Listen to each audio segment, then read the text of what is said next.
Good morning students. हम oxygen के बारे में बात कर रहे थे इससे पहले लेक्चर में। ऑक्सीजन कौन कौन से होते हैं, कहाँ उनका संश्लेषण होता है, कहाँ कैसे उनका स्थानांतरण होता है। यहाँ हम ऑक्सीजन के स्थानांतरण के उनके मेंबर्स के बारे में बात कर ली, लेकिन एक चीज़ हमसे मिस हो गई थी। वो हो गई थी कि ऑक्सीजन की खोज किसने की। भाई उसकी भी तो पता होना चाहिए कि सबसे पहले उसको इस दुनिया में सबके सामने लेके कौन आया। तो वहाँ वापस अपने उस लास्ट पीछे के पॉइंट की तरफ चलते हैं। खोज। ऑक्सीजन की जो यहाँ पर खोज की थी वो खोज की गई थी चार्ल्स डार्विन के द्वारा। Charles Darwin. यहाँ पर चार्ल्स डार्विन ने सबसे पहले ऑक्सीजन की खोज की थी। नाम किसने दिया था? कोल ने। तो यहाँ पर चार्ल्स डार्विन क्या कर रहे थे कि यहाँ पर कुछ एक्सपेरिमेंट कर रहे थे प्रांकुर चूल के ऊपर।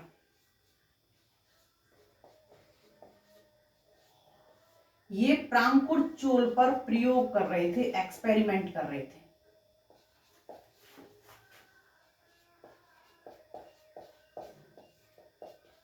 और किसके ऊपर? कैनेरी घास के ऊपर।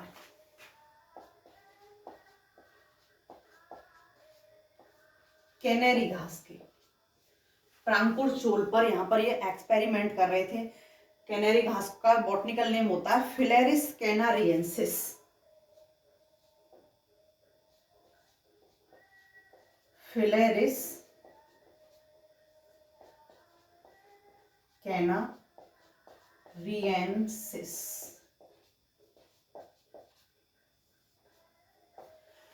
तो ये इस कैनेरी घास के ऊपर प्रयोग कर रहे थे। इन्होंने क्या किया कि अगर इसका हम सीड्स पार्ट, कैनेरी घास का जो सीड्स पार्ट है, इस सीड्स भाग को हटा दें, भाग को क्या कर दें? हटा दें, तो क्या होता है? यहां पर बक्रण नहीं होता। बक्रण कैसे होता है कि अगर हम कैनेरी घास को ले जाकर इन्होंने क्या कर दिया, सूर्य के पूरे गमले को ले जाकर सूर्य की तरफ रख दिया, धूप में रख, मतलब पूरा प्लांट कैसा था? अंधेरे में। और एक खिड़की से इन्होंने क्या दिया? लाइट दी इन्होंने। तो ये प्लांट क्या हुआ कि इसके स्टेम में बक्रण हो गया, ये इधर ही मुड़ गया जिधर साइड से क्या आ रहा था? रोशनी आ रही थी। तो यहां स्टेम में बक्रण हो गया। स्टेम में क्या हो गया? बक्रण। तो ये इन्होंने कहा कि ये तो कमाल हो गया। अब ये हुआ तो हुआ कैसे? कि दिमाग तो साइंटिस्ट का कैसा होता है? सन का हुआ। तो इन्होंने कहा ऐसा हुआ क्यों, ये इधर मुड़ा क्यों? इन्होंने क्या किया? इसका सीड्स पार्ट काट दिया, हटा दिया। अब देखा कि अब यहां सन रेज की तरफ कोई बक्रण नहीं हुआ इस टाइम में। इसको ले जाकर के वापस ऐसे रख दिया। सीड्स पार्ट हटाने के बाद में ये बक्रण प्रदर्शित नहीं किया, इसने बक्रण प्रदर्शित नहीं किया। तो इन्होंने कहा ये क्यों हुआ?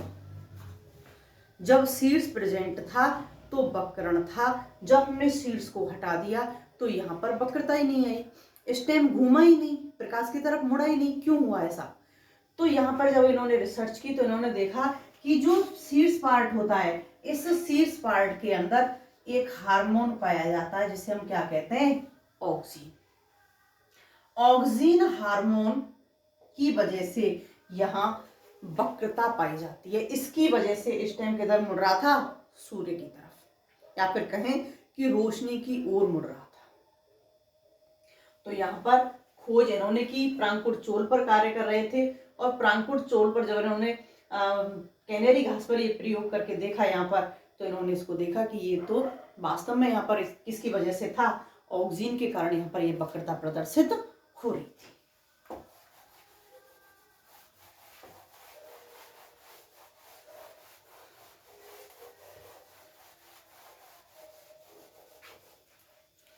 ऑक्सीजन का जैव संश्लेषण।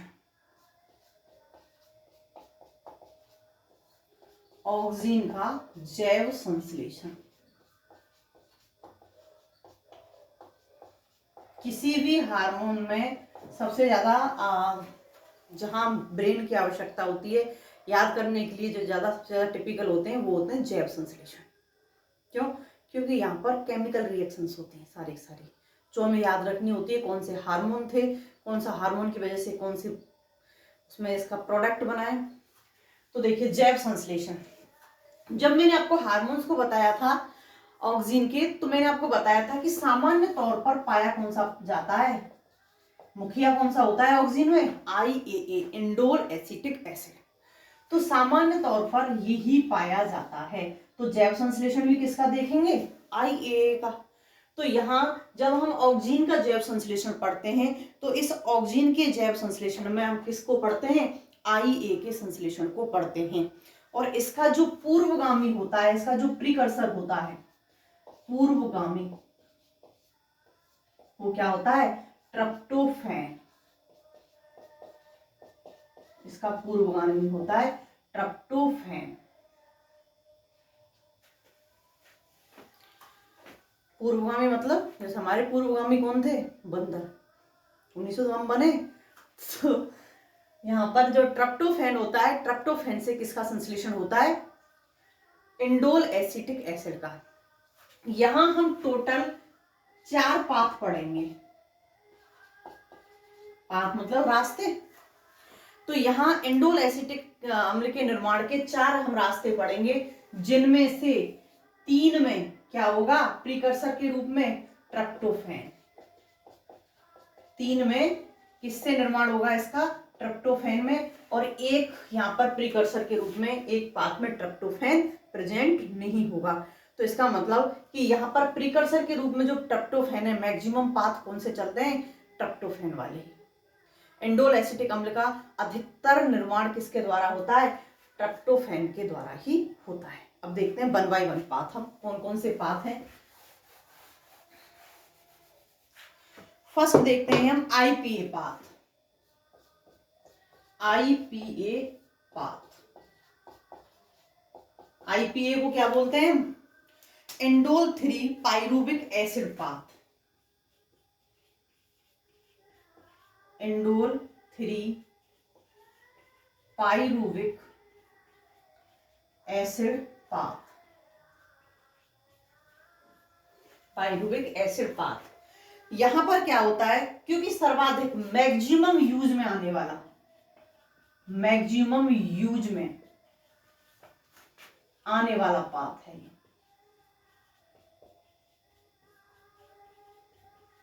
सबसे ज्यादा प्रयुक्त होने वाला पाथ कौन सा है, यहां पर ये सबसे ज्यादा प्रयुक्त होने वाला पाथ होता है IPA पाथ। तो IPA पाथ यहां पर सबसे ज्यादा प्रयुक्त होता है। यहां होता क्या है, यहां पर देखिए सबसे पहले जो ट्रिप्टोफैन है, सबसे पहले जो ट्रिप्टोफैन है,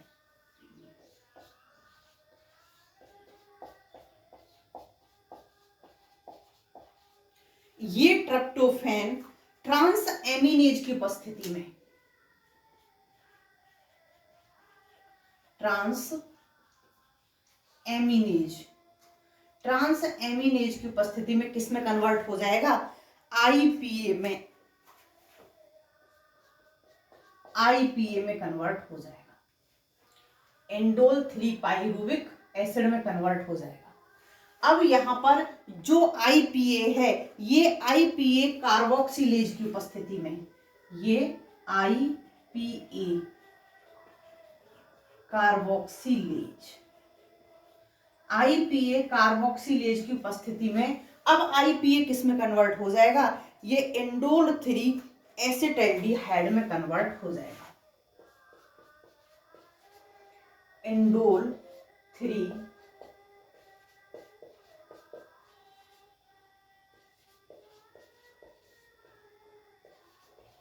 इंडोल 3 एसिटाल्डिहाइड में कन्वर्ट हो गया, कौन, IPA। अब यहां पर इंडोल 3 एसिटाल्डिहाइड है, ये इस डिहाइड्रोजनेज की उपस्थिति में, ये डिहाइड्रोजनेज की उपस्थिति में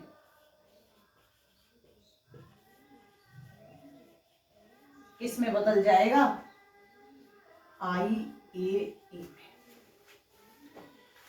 ट्रिप्टोफैन ट्रांस एमिनेज की उपस्थिति में IPA में बदला, IPA कार्बोक्सिलेज की उपस्थिति में इंडोल 3 एसिटाइलडिहाइड में बदला, और इंडोल 3 एसिटाइलडिहाइड डिहाइड्रोजिनेज की उपस्थिति में किस में बदल गया? IPA में बदल गया। तो यही तो हमें चाहिए, सॉरी IA में बदल गया, सॉरी। तो यही तो हमें चाहिए, IAA। जैव संश्लेषण किसका पढ़ रहे हैं हम? IAA का। तो एक पाथ तो ये होता है एंड सेकंड, ये first second path. Second path कहलाता है ट्रिप्टोफैन पाथ।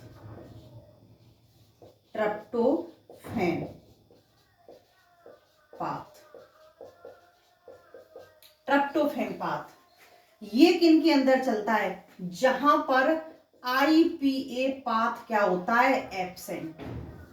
जहां IPA पाथ एब्सेंट होता है वहां कौन सा चलता है? ट्रिप्टोफैन पाथ चलता है। अगर IPA उपस्थित है तो ये क्या होगा? एब्सेंट। और अगर ये एब्सेंट है तो ये क्या होगा? उपस्थित। एक दूसरे के अल्टरनेट चॉइस होती है। ये उपस्थित है तो ये नहीं होगा, ये उपस्थित है तो ये नहीं होगा। लेकिन टमाटर के अंदर दोनों उपस्थित होते हैं। ये IPA भी उपस्थित होता है और ट्रिप्टोफैन पाथ भी उपस्थित होता है। केवल एक टमाटर ऐसा प्लांट है जिसके अंदर ये दोनों ही पाथ उपस्थित होते हैं। देखिए यह होता क्या है, कैसे कैसे होता है। यहां पर सबसे पहले क्या होता है कि जो ट्रिप्टोफैन होता है, यहां जो ट्रिप्टोफैन है, ये ट्रिप्टोफैन डिकार्बोक्सिलेज की उपस्थिति में, ट्रिप्टोफैन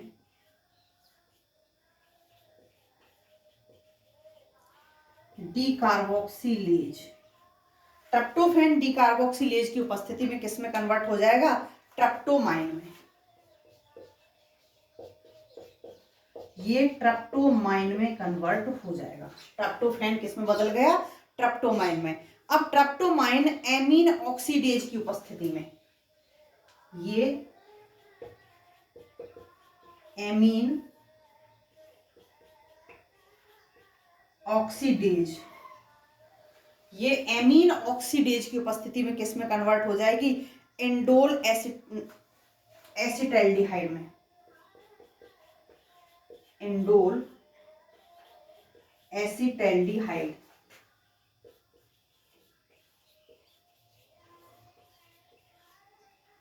इंडोल एसिटाइलडिहाइड में कन्वर्ट हो जाएगा। ट्रिप्टोफैन किस में बदल गया? इंडोल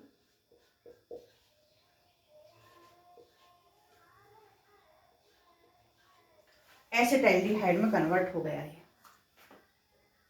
अब ये इंडोल एसिटाइलडिहाइड किस में कन्वर्ट होगा?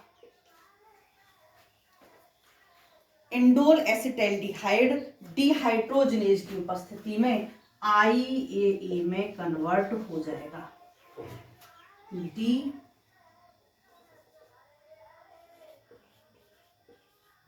डिहाइड्रोजिनेज, ये डिहाइड्रोजिनेज की उपस्थिति में किस में कन्वर्ट हो जाएगा? IAA में। तो यहां पर दोनों पाथ आपके सामने हैं। यहां ट्रिप्टोफैन IPA में हो रहा था, IPA से इंडोल 3 एसिटाइलडिहाइड बन रहा था जब IAA बन रहा था। ट्रिप्टोफैन से ट्रिप्टोमाइन बनता है, ट्रिप्टोमाइन से इंडोल एसिटाइलडिहाइड बनता है और इससे फिर क्या बनता है? IAA बनता है। तो यहाँ दोनों ही पाथ एक दूसरे के अल्टरनेट होते हैं। जहां एक पाथ उपस्थित है वहां पर दूसरा पाथ क्या होगा? एब्सेंट होगा।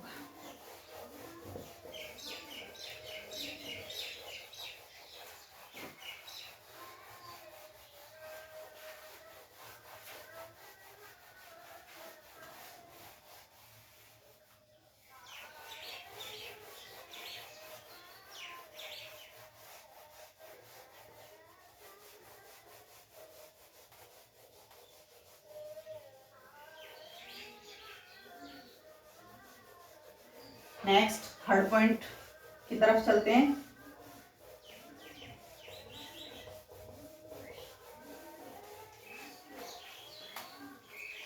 थर्ड पाथ कौन सा है यहाँ पर? थर्ड है IAN path. IAN path. IAN का क्या होता है? Indole 3 acetonitrile path. Indole 3 acetonitrile path. Indole 3 acetonitrile path. अब यहाँ पर इस पाथ में कौन सी क्रिया होती है, किस प्रकार से चलता है? सबसे पहले तो ये पाया किस में जाता है? तो स्टूडेंट्स यहाँ पर जो रेशे वाले प्लांट होते हैं जैसे क्रूसीफेरी, फैबेसी और मूंजेसी। क्रूसीफेरी, फैबेसी, मूंजेसी इन कुलों में पाया जाता है, जिसमें कैसे हैं ये? रेशे देने वाले, रेशेदार। क्रूसीफेरी, तो यहाँ पर ये रेशे देने वाले कुल हैं। क्रूसीफेरी ऑयल देने वाला। तो यहाँ ये 3 कुलों के अंदर कौन सा पाथ पाया जाता है? IAN पाथ पाया जाता है। यहाँ IAN पाथ में क्या होता है? सबसे पहले जो ट्रिप्टोफैन होता है, यहाँ जो ट्रिप्टोफैन है, ये ट्रिप्टोफैन किसमें कन्वर्ट हो जाएगा? इंडोल 3 एसिटाल्डोऑक्सिन में कन्वर्ट हो जाएगा। इंडोल 3 एसीटो, ध्यान रखना ऑक्सिन्स होते हैं, एसीटाइल, एसीटो नहीं, एसीटल ऑक्सिन। इंडोल 3 एसिटल्डोऑक्सिन, सॉरी कंफ्यूजन हो रहा है, एसिटल्डोऑक्सिन में कन्वर्ट हो जाएगा। इंडोल 3 एसिटोल्डोऑक्सिन में कन्वर्ट हो जाएगा। अब यहाँ पर जो इंडोल 3 एसिटल्डोऑक्सिन है, ये इंडोल 3 एसिटोल्डोऑक्सिन यहाँ इंडोल 3 एसिटोनाइट्राइल में कन्वर्ट हो जाएगा।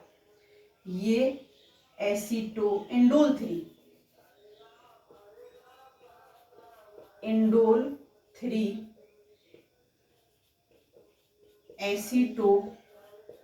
एसिटोनाइट्राइल में कन्वर्ट हो जाएगा।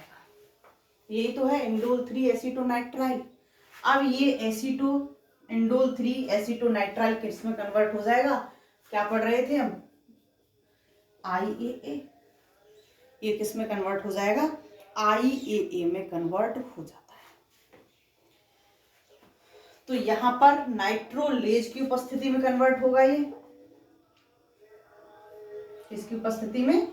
नाइट्रोलेज जो कैटलिस्ट है उसकी उपस्थिति में ये IAA में कन्वर्ट हो जाएगा। एंड फोर्थ पाथ, जो फोर्थ पाथ पाया जाता है वो पाया जाता है indole 3 glycerol phosphate. Indole 3 glycerol phosphate, यही वो पाथ है जहां पर ट्रिप्टोफैन क्या नहीं होता? पूर्वगामी। यहां ट्रिप्टोफैन पूर्वगामी के रूप में प्रेजेंट नहीं होता है, यही वो पाथ है। तो यहां पर क्या होता है? ये इसको हम ये भी कहते हैं कि ट्रिप्टोफैन रहित संश्लेषण। ट्रिप्टोफैन रहित संश्लेषण, ट्रिप्टोफैन रहित संश्लेषण होता है। तो यहां डायरेक्ट क्रिया चलती किससे है? तो यहां IAN या IPA, ये दोनों डायरेक्ट इसका निर्माण कर लेते हैं, IAA का निर्माण कर लेते हैं। ट्रिप्टोफैन ना मिलने की वजह से यहाँ डायरेक्ट IAN या IPA से IAA का निर्माण होता है। तो यही तो बताया था आपको मैंने कि 3 पाथ में पूर्वगामी के रूप में क्या मिलेगा, ट्रिप्टोफैन। केवल एक ही ऐसा पाथ है जहां पर पूर्वगामी के रूप में क्या एब्सेंट होगा, ट्रिप्टोफैन एब्सेंट होगा। तो यहाँ 4 पाथों के द्वारा, ऐसे 4 पाथ जिनके द्वारा यहाँ पर ऑक्सीजन का संश्लेषण होता है, और ऑक्सीजन ना कह के हम क्या बोल सकते हैं इसको, IAA का संश्लेषण होता है, क्योंकि IAA अपने आप में ऑक्सीजन को ही प्रदर्शित करता है। नेक्स्ट देखते हैं ऑक्सीजन का जैव अमापन कैसे किया जाता है। पहले देखते हैं ऑक्सीजन का विनाश, पीछे पड़ेंगे। ऑक्सीजन का विनाश, ऑक्सीजन का जो विनाश होता है, ये विनाश 2 प्रकार से होता है, 2 प्रकार से। एक तो होता है यहां पर एंजाइम्स के द्वारा, एंजाइम्स के ऑक्सीकरण द्वारा, के ऑक्सीडेशन द्वारा।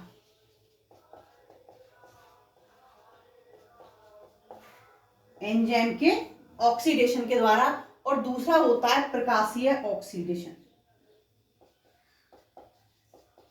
प्रकाशीय ऑक्सीकरण के द्वारा। दोनों ही जगह ऑक्सीडेशन हो रहा है, ऑक्सीकरण के द्वारा।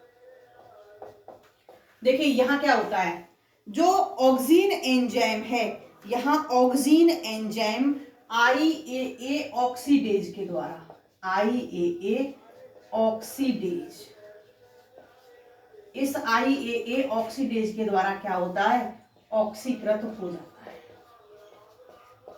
क्या बन जाता है यहां पर, यहां IAA में से CO2 बाहर चली जाएगी, CO2 निकल जाती है।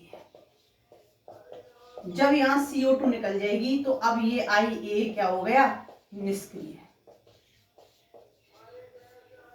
जब IAA में से CO2 निकल जाती है तो ये क्या हो जाता है, निष्क्रिय हो जाता है, फिर ये कार्य नहीं करता। हमको अगर रोकना है, क्या किसी भी आगे ग्रोथ को रोकना है, तो उस ग्रोथ को रोकने के लिए हम क्या करेंगे, यहां IAA ऑक्सीडेज से इसको ऑक्सीकृत करा देंगे। नेचुरल प्रोसेस होती है, हमको घुसने की वहां जरूरत नहीं होती। तो यहाँ पर जब भी प्लांट की ग्रोथ को रोकना होता है तो यहाँ पर IAA ऑक्सीडेज क्या कर देता है, इसको ऑक्सीकृत कर देता है, CO2 निकल जाती है, और ये अब क्या हो जाता है, निष्क्रिय। और निष्क्रिय होने के बाद में यहाँ पर फिर ये क्रिया करना क्या हो जाएगी, बंद, ग्रोथ बंद हो जाएगी। सेकंड होता है प्रकाशीय अपघटन। प्रकाशीय अपघटन में क्या होगा कि यहाँ पर जो परावैंगनी प्रकाश है, यहाँ जो परावैंगनी प्रकाश है, परावैंगनी प्रकाश, या तो ये परावैंगनी प्रकाश, अन्यथा यहां पर आयनकारी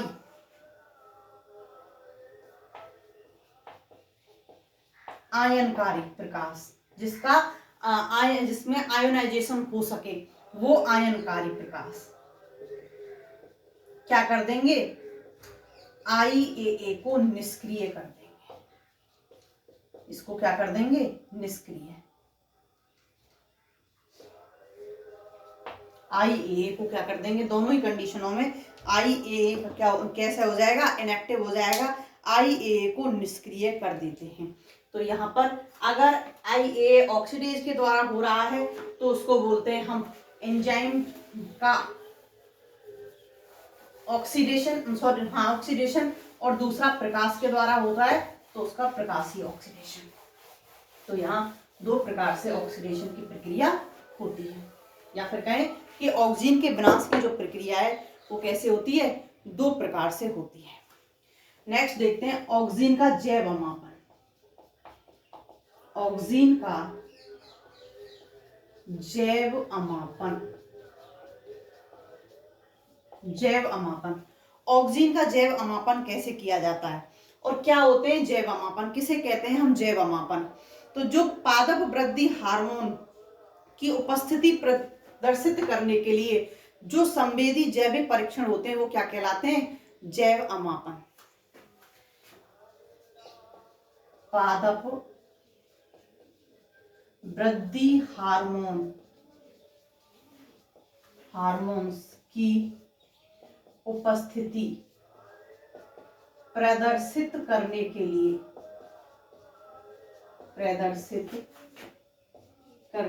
लिए संवेदी परीक्षण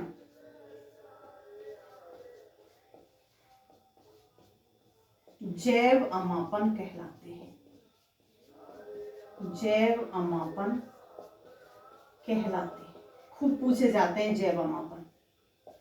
यहाँ पर आपके एग्जाम्स के अंदर जैव अमापन को खूब पूछा जाता है। उसका ऑक्सीजन का, जिब्रेलिन का, साइटोकाइनिन का जैव अमापन कौन सी विधियों से होते हैं, कैसे होते हैं। तो यहाँ पर जैव अमापन की हम बात करें तो ऑक्सीजन का जो जैव अमापन किया जाता है यह प्रांकुर-चोल वक्रता परीक्षण से किया जाता है। ऑक्सीजन का किसके द्वारा किया जाता है?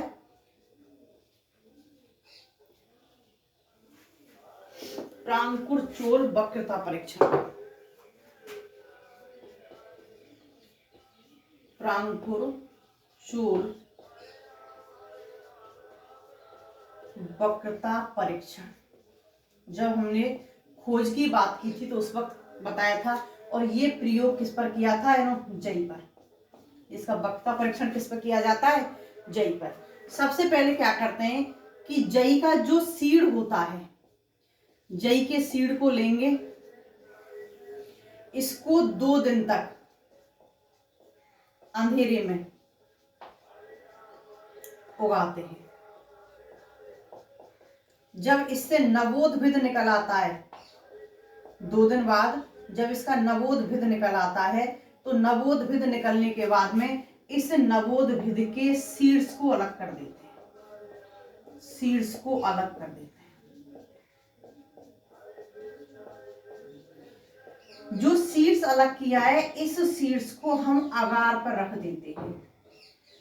पढ़ा होगा आपने अगार अगार। अगार अगार की एक प्लेट होती है, इस सीड्स को कहाँ रख देते हैं? यहाँ। रीजन 1 से 2 घंटे के लिए, 1 से 2 घंटे के लिए या कुछ देर के लिए। रीजन क्या है? इस सीड्स के अंदर जितनी भी ऑक्सीजन है, IA है, वो कहाँ चली जाएगी? अगार अगार में। तो यहाँ जो अगार अगार होती है, इस अगार अगार में 1 से 2 घंटे में सीड्स की पूरी ऑक्सीजन कहाँ जाएगी? इस अगार अगार प्लेट में। आप लोगों को पता है कि सबसे ज्यादा कंसंट्रेशन कहाँ होती है? सीड्स के अंदर। और सीड्स के अंदर जब सबसे ज्यादा कंसंट्रेशन है तो वही तो ऊपर से नीचे की तरफ आएगी। फिर वितरण भी तो सीड्स से ही हो रहा है, बेसोपिटल हमने बताया था आपको।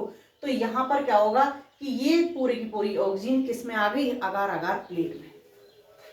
हमने यहाँ पर क्या किया, जो सीड्स पार्ट था, इस सीड्स पार्ट को क्या कर दिया? नवोद्भिद इतना बड़ा होता नहीं है, बहुत छोटा होता है। यहाँ पर हमने सीड्स पार्ट को अलग कर दिया। सीड्स पार्ट हमने अलग कर दिया। अब जो अगार अगार प्लेट है, इस अगार अगार प्लेट को एक तरफ ले जाके यहाँ रख दिया। ये अगार अगार की जो प्लेट है, इस प्लेट को, सीड्स पार्ट को तो काट दिया, और काट करके किसको रख दिया? अब यहाँ इसको रख दिया, चिपका दिया दूसरी साइड में। अब इसको हमने सनरेज दी,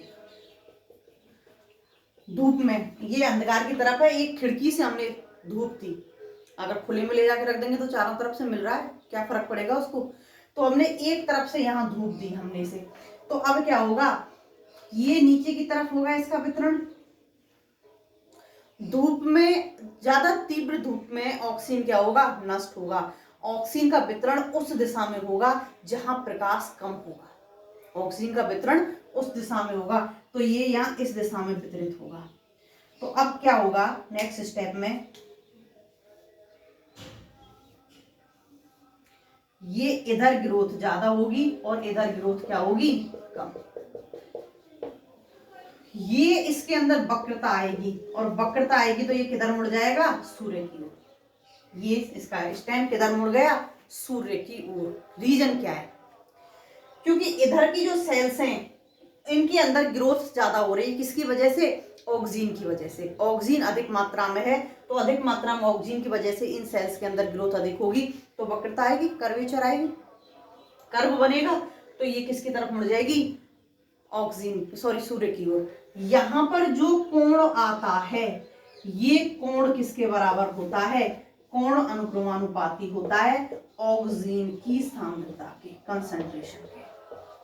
जितनी ऑक्सीजन की कंसंट्रेशन होगी, या फिर कहें मात्रा के, जितनी मात्रा अधिक होगी या जितनी ऑक्सीजन की कंसंट्रेशन अधिक होगी, उतना ही यहां पर कोण अधिक बनेगा। तो कोण को नाप करके हम किसकी सांद्रता या मात्रा बता सकते हैं? ऑक्सीजन की सांद्रता बता सकते हैं, उसकी ऑक्सीजन की मात्रा बता सकते हैं। तो यहाँ पर ये ऑक्सीजन के जैव मापन के लिए टेस्ट किया जाता है। Okay students.